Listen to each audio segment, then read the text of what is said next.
হাসিনার এই পুরো সাক্ষাৎকারের মধ্যে পরিষ্কারভাবে বোঝাই যায় যে শেখ হাসিনা আগের চেয়ে এবং সরকারে থাকা শেখ হাসিনা কিংবা সরকারে থাকা আওয়ামী লীগের চেয়ে বিরোধী দলের আওয়ামী লীগ যে অনেক শক্তিশালী, সেটি যে ঐতিহাসিক সত্যি, সেটি গত 2 বছর পর্যন্ত অনেকে এটি নিয়ে প্রশ্ন তুললেও যে না, আমরা তো সেই আওয়ামী লীগকে দেখছি না যারা পুরনো আওয়ামী লীগকে চিনেন।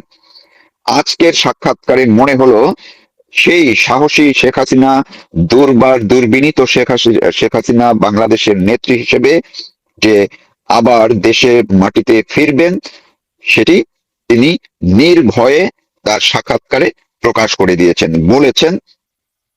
তার সাক্ষাৎকারের প্রতিটি ভাষা বাক্য আপনারাও প্রয়োজনে খুঁজে রয়টার্স দেখতে পারেন, এবং বাংলাদেশের কোন কোন মিডিয়া অবশ্য ইতিমধ্যে দেখলাম এটি প্রকাশ করা শুরু করেছে।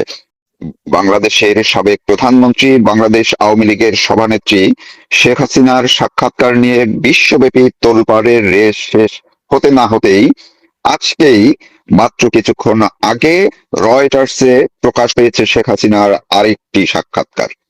এবং এই সাক্ষাৎকারটির ভেতরে বা এই সাক্ষাৎকারের মধ্য দিয়ে শেখ হাসিনা মূলত এ পর্যন্ত তার দেশে ফেরার ক্ষেত্রে চূড়ান্ত পরিকল্পনা প্রকাশ করলেন বলেই সাক্ষাৎকারটি পড়ে বোঝা যাচ্ছে। কারণ এর আগে তিনি এত পরিষ্কার করে একেবারেই মাস শনাক্ত করে, অর্থাৎ মাস নির্ধারণ করে আর কখনো তিনি বলেননি। মাত্র কয়েকদিন আগে যে সাক্ষাৎকার, সেখানে তিনি বলেছিলেন এই বছরের মধ্যে।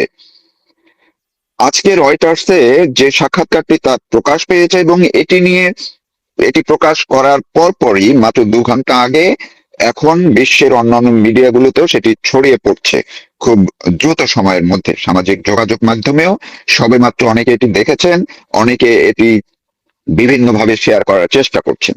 সাক্ষাৎকারের যে উল্লেখযোগ্য বিষয়গুলো বা যে পরিকল্পনার কথাটি বললাম শেখ হাসিনার, সেটি হচ্ছে তিনি পরিষ্কার করে বলেছেন এই বছরের ডিসেম্বরে তিনি দেশে ফিরে দলীয় নেতা কর্মীদের সহ আইনের কাছে যাবেন, অর্থাৎ আত্মসমর্পণ করবেন দল বলের সবাইকে নিয়ে।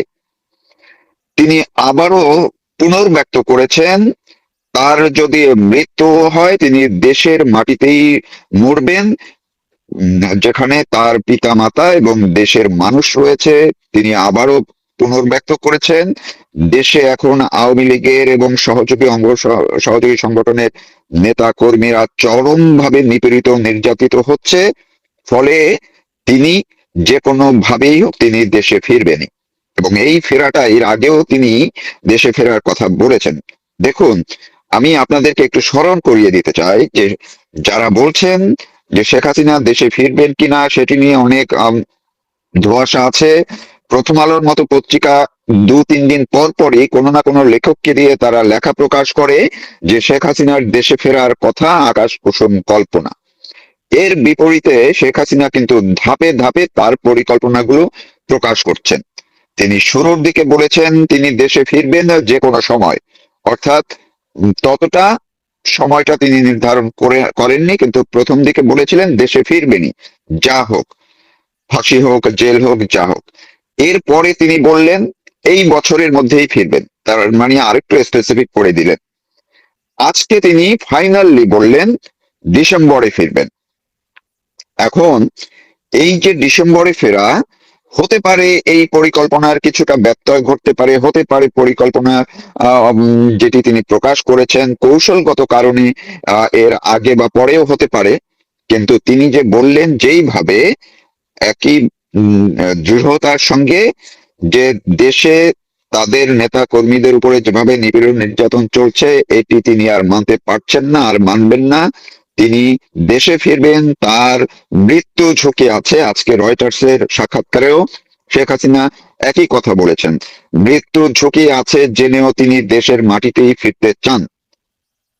তিনি বলেছেন যদি তার মৃত্যু হয়, সেটি যদি দেশে গিয়েও যাওয়ার পরে তার যদি মৃত্যু হয় হবে, তিনি দেশের মাটিতেই তিনি থাকতে চান, মারা যেতে চান। এইখানে রয়টার্সের যে সাক্ষাৎকারটি নিয়ে তোলপাড় চলছে, এটির যে আরেকটি দিক আছে, সেই দিকটি হচ্ছে তিনি বলেছেন সাক্ষাৎকারে রয়টার্সের সাংবাদিক তাকে যে প্রশ্ন করেছেন তার মুখে বা তার বিপরীতে তিনি বলেছেন যে তিনি দেশে ফিরবেন, কিভাবে ফিরবেন, কবে ফিরবেন, এইসব কোনো বিষয়ই সরকারের সঙ্গে কোনো তার যোগাযোগ হয় নাই। সরকারের সঙ্গে তিনি কোনো কথা বলেন নাই। ফলে যারা অনেকে মনে করছেন যে বাংলাদেশ আওয়ামী লীগ কিংবা শেখ হাসিনা হয়তো কোনো না কোনো মাধ্যম ব্যবহার করে বা সরকারের সাথে সমঝোতা করে তিনি দেশে ফিরবেন, আজকের এই রয়টার্সের সাক্ষাৎকারে তেমনটি মোটেই মনে হয়নি বা কোনো বোঝার কোনো কারণ নেই। কারণ তিনি পরিষ্কার করেছেন যেইখানে একজন মানুষ যার বিরুদ্ধে মৃত্যুদণ্ডাদেশ রয়েছে, ফাঁসির আদেশ রয়েছে, তিনি যখন বলেন যে আমি জানি আমার মৃত্যু ঝুঁকি রয়েছে, তারপরও আমার মৃত্যু হলে, দেশে গেলে যদি আমার মৃত্যু হয় হবে, আমার বাবা মা যেখানে আছেন, আমার নেতা কর্মীরা যেখানে আছেন, সেখানেই আমার রক্ত ঝরলে ঝরবে। ফলে এবং পাশাপাশি তিনি বলেছেন যে যত নেতা কর্মীরা নিপীড়ন নির্যাতন ভোগ করছে, এইটা তিনি তার মানে তিনি যে সরকারের বর্তমান যে কার্যক্রমের প্রতি তার যে অভিমত, সেটি কিন্তু তিনি ব্যক্ত করেছেন, যেখানে সমঝোতার কোনো সুযোগ বা চিন্তার কোনো অবকাশ তিনি রাখেননি। তিনি এইটিও বলেছেন একটি পর্যায়ে এসে যে এই যে তার যে মামলা চলছে কিংবা নেতা কর্মীদের যে মামলাগুলো চলছে, এটি ওই ডিসেম্বরে গিয়ে আইনগতভাবে তিনি সবাইকে নিয়ে তিনি আদালতে আত্মসমর্পণ করবেন। এখন এই আদালতে আত্মসমর্পণের বিষয়গুলো নিয়েও নানানভাবে যারা কিছু কিছু জায়গায় আমি সামাজিক যোগাযোগ মাধ্যমে একটু দেখলাম যে যদি আদালতে আত্মসমর্পণ করেন সেটি এখনই অনেক ধরনের আলাপ আলোচনা শুরু হয়ে গেছে আর কি। মাত্র এই 2 ঘন্টা আগে রয়টার্সের যে সংবাদটি সেটির আলোকে।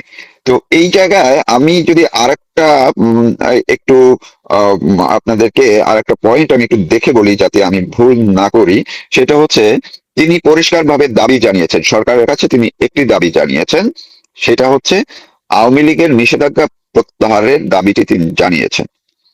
তো এই জায়গাগুলোতে এখন আজকে রয়টার্স যেইভাবে তার সাক্ষাৎকারটি প্রকাশ করলো সরাসরি নিজেরা, এবং এই সাক্ষাৎকারটি নিয়েছেন তাদেরই যে দিল্লির রিপোর্টার, তিনি এটি নিয়েছেন, কৃষ্ণা এন দাস।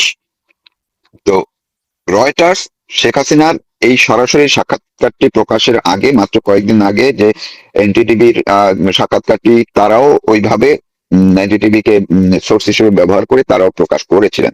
তো বাংলাদেশের গণমাধ্যম এখনো গণমাধ্যমের উপরে নিষেধাজ্ঞা আরোপ করা আছে। শেখ হাসিনার সাক্ষাৎকার তো দূরের কথা, তার কোনো নিউজও ছাপা যাবে না। যারা সামাজিক যোগাযোগ মাধ্যমে তার কোনো বক্তব্য প্রকাশ করে তাদের বিরুদ্ধে সরকার ব্যবস্থা নিচ্ছে বিভিন্ন ভাবে। আজকেও না কালকেও দেখলাম যে কোথায় এই জুলাই স্মরণ উপলক্ষে বক্তব্য দিতে উঠে বেশ কয়েকজন ডক্টর ইউনূসের যারা সাংবাদিক ছিলেন, শফিকুল আলম সহ, তারা যে ভাষায় কথা বলছে সেটি মনে হয় যে এখনো ক্ষমতা আসলে ডক্টর ইউনূসই রয়ে গেছে এবং মুন্দ্রা রয়ে গেছে। ফলে বাংলাদেশের এই কোন গণমাধ্যম শেখ হাসিনার কোনো সংবাদ ছাপাতে পারছে না, নিষেধাজ্ঞা আছে।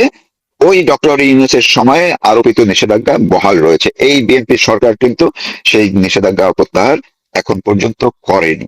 তো তাতে কি শেখ হাসিনার সাক্ষাৎকার বক্তব্য সেটাকে আটকে রাখা যাচ্ছে?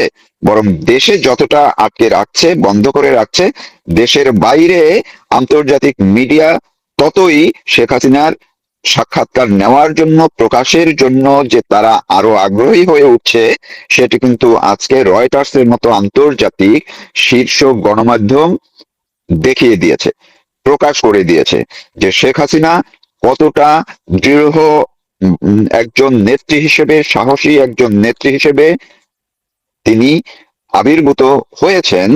এখন বহির্বিশ্বের কাছে এরকম একটি চাপের মধ্যে থেকে, এরকম তাকে দেশ থেকে যেইভাবে ভারতে পাঠানো হয়েছে সামরিক প্রক্রিয়ার মধ্য দিয়ে, সেইখানে থেকেও দেশান্তরী একজন মানুষ, একজন নেত্রী, তিনি তার বক্তব্যটি উপস্থাপন করেছেন। রয়টার্স কিন্তু তাকে বাংলাদেশের নেত্রী হিসেবেই বলেছে। ফলে যারা আওয়ামী লীগকে নিষিদ্ধ করার জন্য, এখন দল হিসেবে নিষিদ্ধ করার জন্য কথা বলছেন, তাদেরও এই কথাগুলো আর আন্তর্জাতিক মিডিয়া কিংবা আন্তর্জাতিক ফোরামে শেখ হাসিনার অস্তিত্ব সেটি কিন্তু খুবই আলাদা, বিপরীতমুখী। এই জায়গাগুলো এই সরকারের কিংবা যারা আছেন, যারা আওয়ামী লীগের বিরুদ্ধে এখনো বিভিন্নভাবে প্রক্রিয়া জোরালো করার চেষ্টা করছেন, তাদেরও বোঝার সময় হয়ে গেছে।